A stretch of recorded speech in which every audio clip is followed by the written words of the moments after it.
Hello YouTube, we're going to work on 2005 Titan here to change the radiator, and what you need is a fat screwdriver like that, a couple of 8mm wrench, just one, a 10mm, and I think a pliers and a needle nose and some masking tape.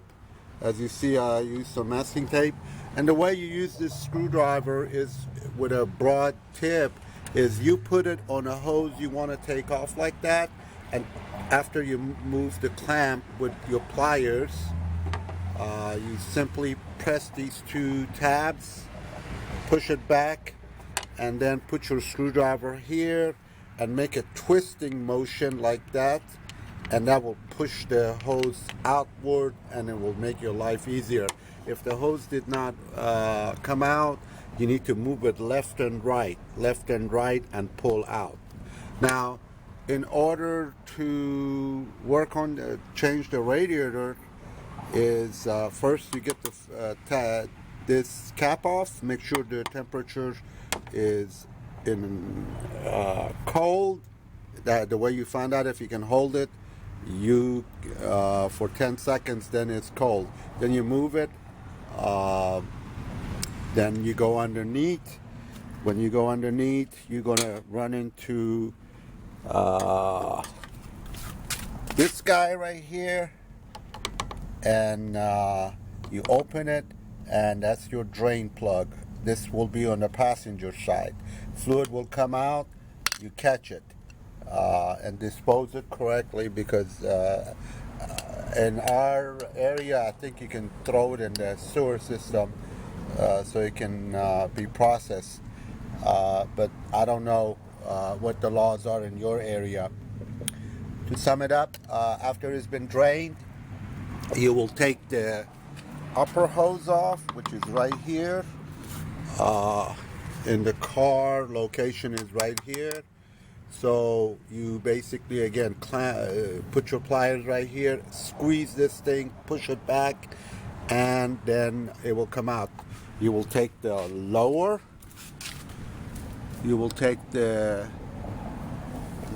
hose off right here, and this one is your transmission fluid, which once you take it off, fluid will come out.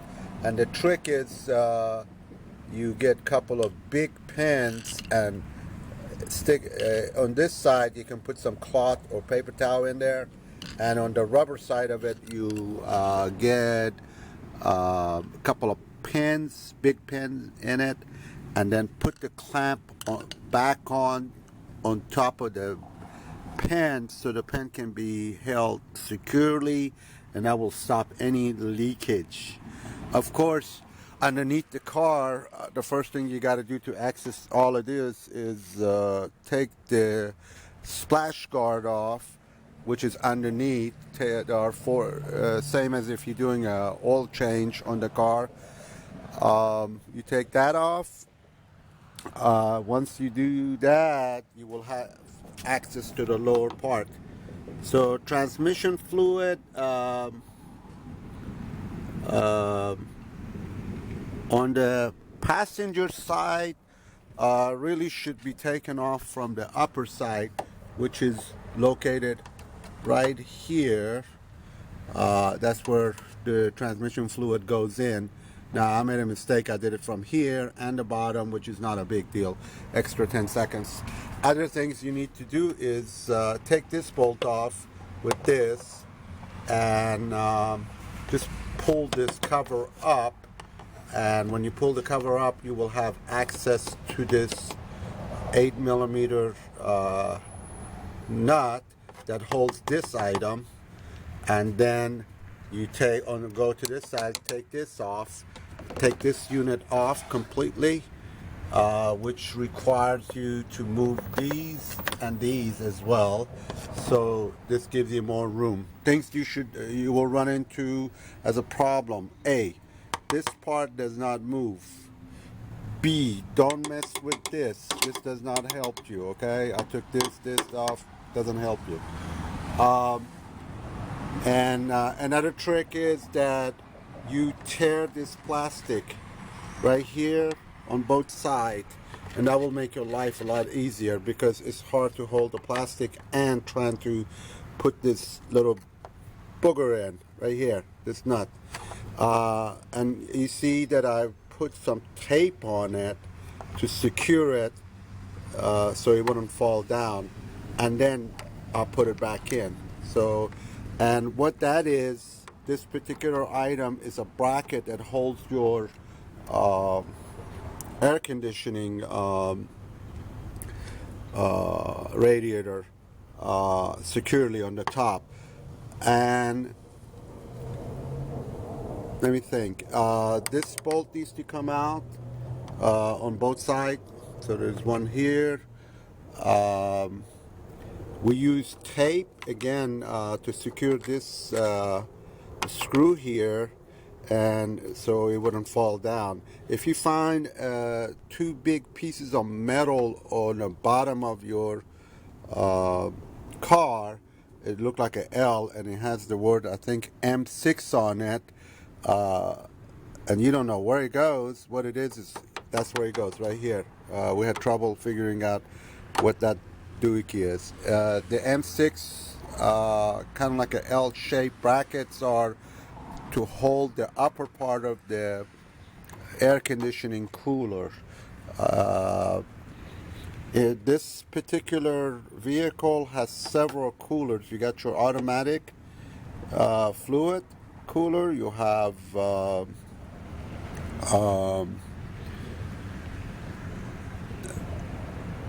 air conditioning, and you got your water cooler, all next to each other, and they're held together, kinda. One other item you need to take off is this hose on the lower side of it. This is the reservoir right here on the lower side, which is located right here.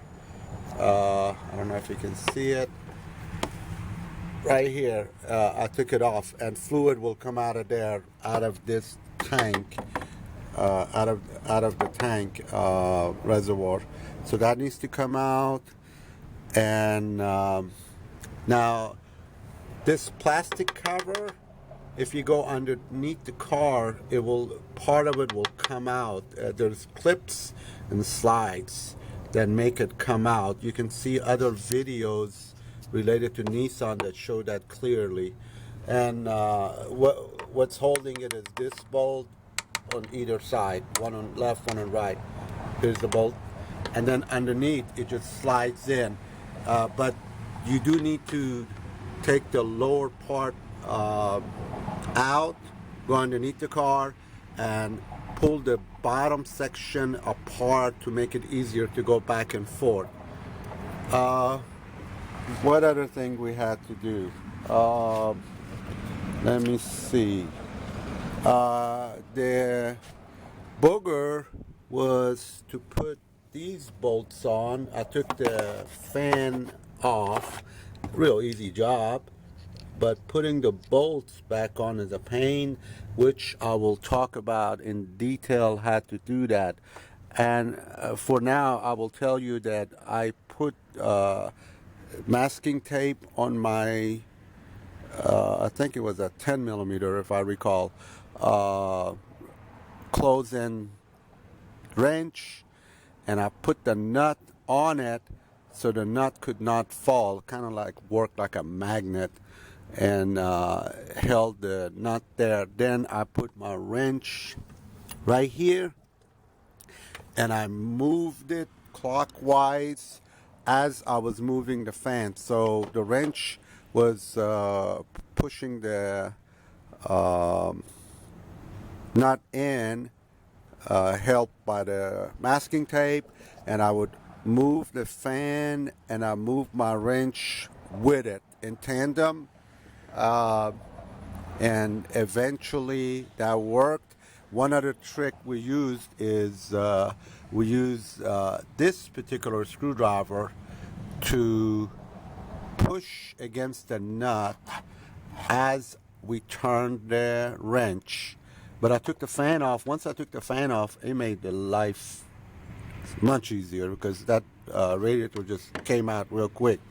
When you tell the when you take the radiator out, um, let me go over it. This is the I think this goes to your reservoir. This needs to come out. Upper hose, uh, lower hose. Now, if you flip the radiator, uh, take the rubber bushing out of this one and take the rubber bushing out of this one, and what that is, your to the transfer to the new radiator. And what you do is your air conditioning radiator sits on top of this, and between that is your there's a smaller radiator that is between those, but this area, a radiator rests on it, which is pushing it down. So when you want to pull it up, the other radiator will prevent your big radiator prevents it from coming out. So the other radiator needs to be pushed away from this ledge. We have a ledge here about 1.5 inches approximately, and then you can pull the radiator out. So if you pull it, and you should, the radiator weigh about empty, I would say about 8 pounds. And if you pushing more than 8 pounds of pressure to pull it up, you got something as a problem. But the main trick was really putting the nut back on the fan, and the trick, I will go with it again in detail. Maybe I will do a demo on it if I have time. Again, it's get your close-end wrench, put your nut on it, and then use the masking tape. This is the masking tape right here. This type of tape. Mine is black at the moment. Just a little tape to hold the nut, and use a screwdriver also to push the nut against the stud, and then move your wrench from right to left clockwise to get it done. And if you use this screwdriver to push the nut in as you're turning the screw, as you're turning the wrench, it will help you. But that is going to be your toughest part of the job, putting those nuts back on. And I already gave you a hint how to do it, okay? And you got to have a steady surgeon hand, and don't turn the wrench left and right. It has to go perfectly without without pitching the wrench. The wrench has to be steady and move clockwise. Very precision job, unfortunately, and I don't know if you will be able to do it. But I will try to do another video to show you what I'm talking about in much more detail. That sums it up. The whole radiator, I think, holds about 1.5 gallons or something like that. 2 gallons of worth of fluid. Not much of a fluid in there. And I can't think of any other thing. I hope I didn't left out anything. Again, this part will not do not remove it. This part, do not remove it. And to put this upper bracket on for the air conditioning, we use the same trick. Tape the nut, and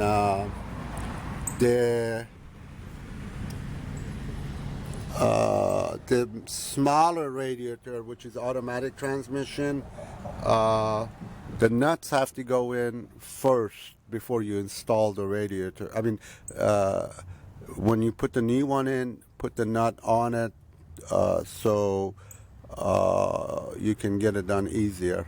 That's the smaller radiator, the third middle one. You will deal with three radiators. One is air conditioning, one is automatic transmission fluid, and then you got your water. And I don't know what this booger is. This is another radiator. I'm gonna say it's my power steering. It's too small, but I don't know what it is. Okay, that's for now. I can't think of anything else.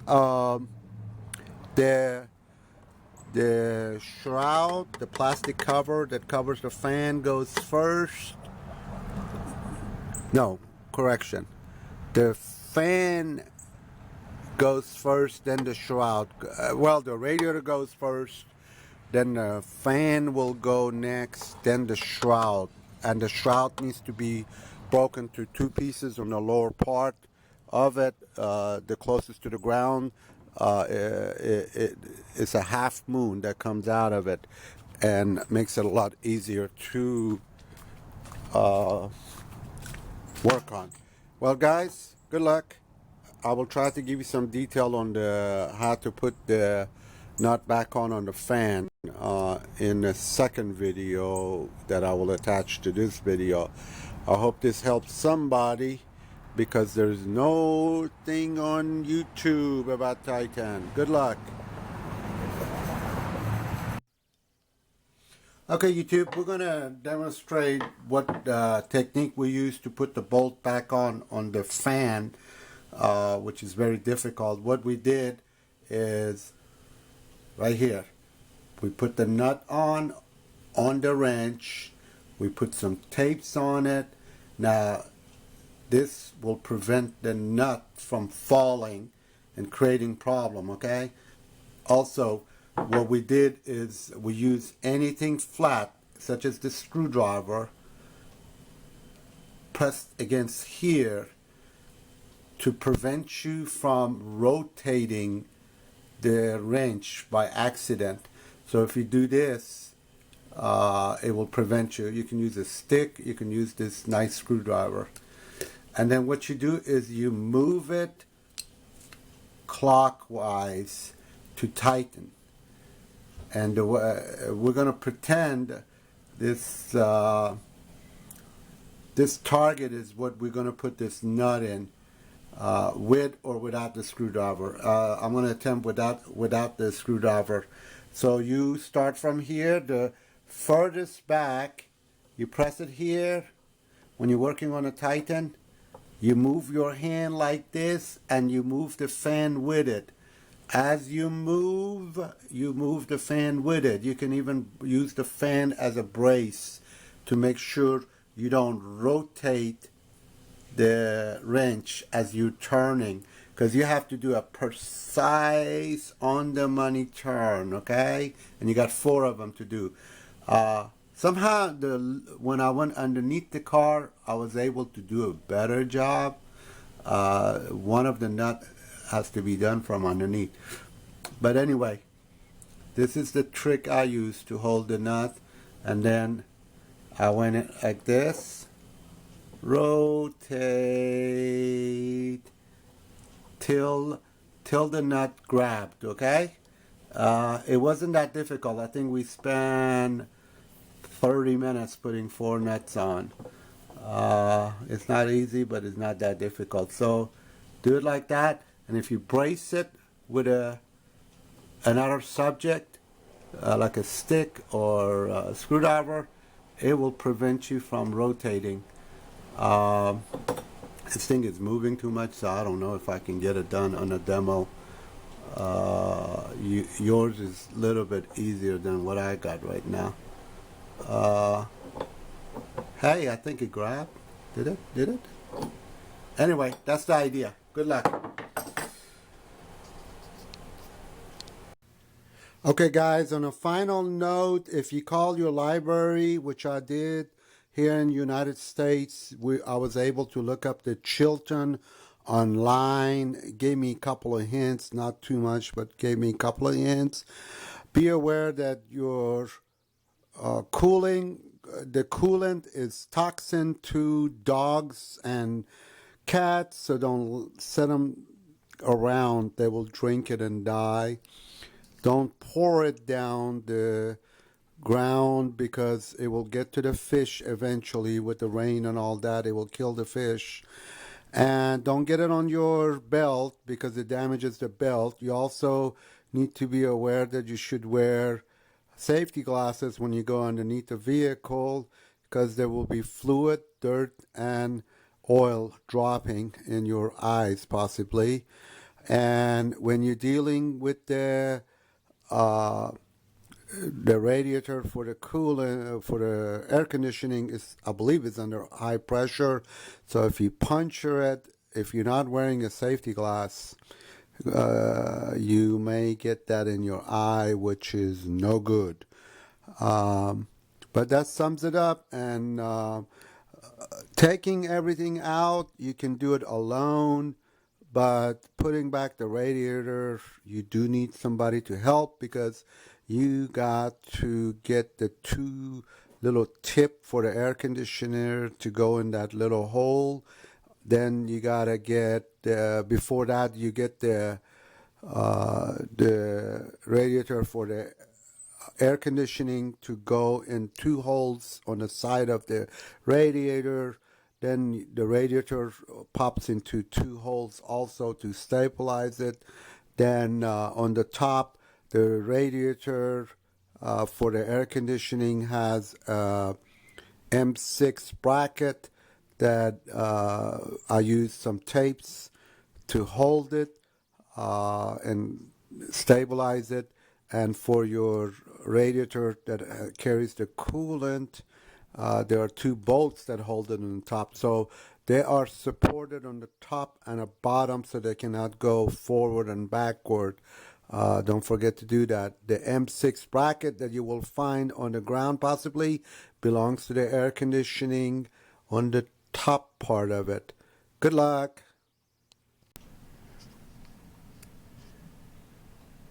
Okay, the way I picked the radiator was that I went to nissantalk.com, read some articles. People had luck with carparts.com, and then I called the local shops and told them what they're buying, and two of them said they're buying a Spectra radiator premium. They wanted 250 for it with a lifetime warranty. Car Parts gave it to me for 143, free shipping. That's what I went with. I got 200 miles on it so far, no problem. But buying a radiator on the internet is kind of risky. It can get punctured. There was some holes in the uh, carton, but it did not damage the radiator.